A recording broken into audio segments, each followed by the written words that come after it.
डरावनी यादों का एहसास। रश्मि रानी। दोस्तों, जीवन में कल हमारे साथ क्या होने वाला है, इस बात से मैं अनजान थी। कुछ मेरे साथ ऐसा हुआ जिस पर मुझे कतई यकीन नहीं था। ना पढ़ी लिखी लड़की कहाँ सोच सकती थी कि आत्माएं भूत होते हैं। इस तरह की कई घटनाएं जो मेरे आप बीती जीवन में घटी, उससे मैं आपके समक्ष प्रस्तुत करने की कोशिश करूंगी।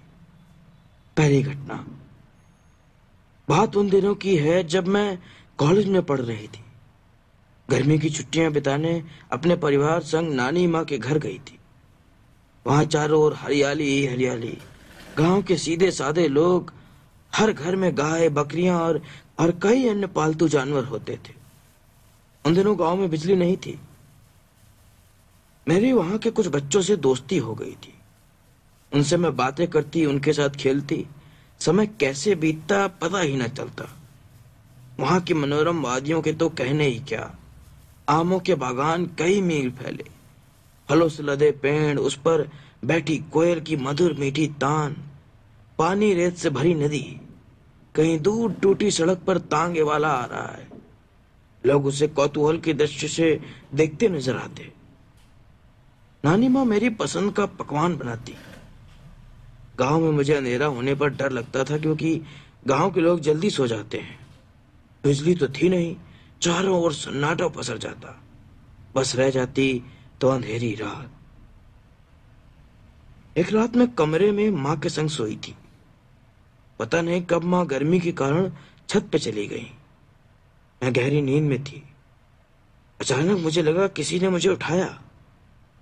मेरी आंख खुलती है। मैं हाथ में लगी घड़ी में टॉर्च जलाकर समय देखती हूँ। रात के पूरे 12 बजे थे। बाहर से कुत्ते के रोने की आवाज आ रही थी। कहीं से बिल्लियों की आवाजें आ रही थी। मेरे पूरे बदन से डर के कारण पसीना निकल रहा था। आसपास कोई नजर नहीं आ रहा था।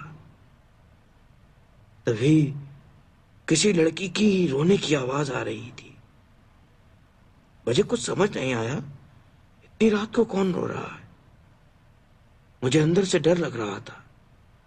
अचानक मेरी नजर पानी से भरे जग पर गई, जो बिना किसी वक्त के बिना अपनी जगह से ऊपर उठ रहा था। अब मैं समझ गई थी, बुरी आत्मा है यहाँ पर। मैं ईश्वर नाम ले दरवाजे की तरफ भागी तो अचानक दरवाजा बंद। अब मैं रो रही थी।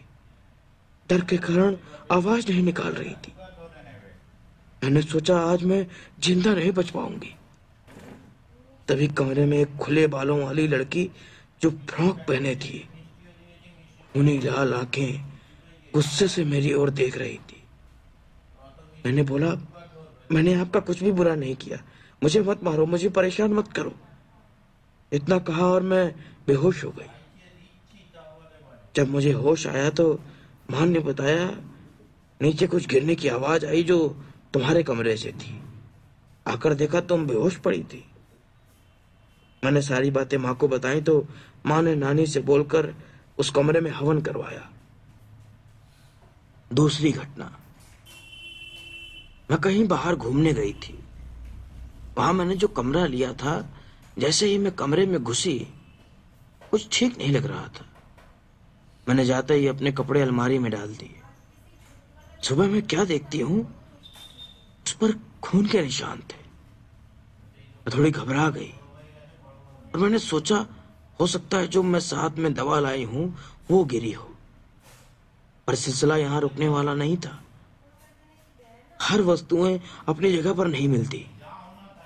मैंने अपने तौलिए को कमरे में सूखने को डाला तो वो कटा मिला।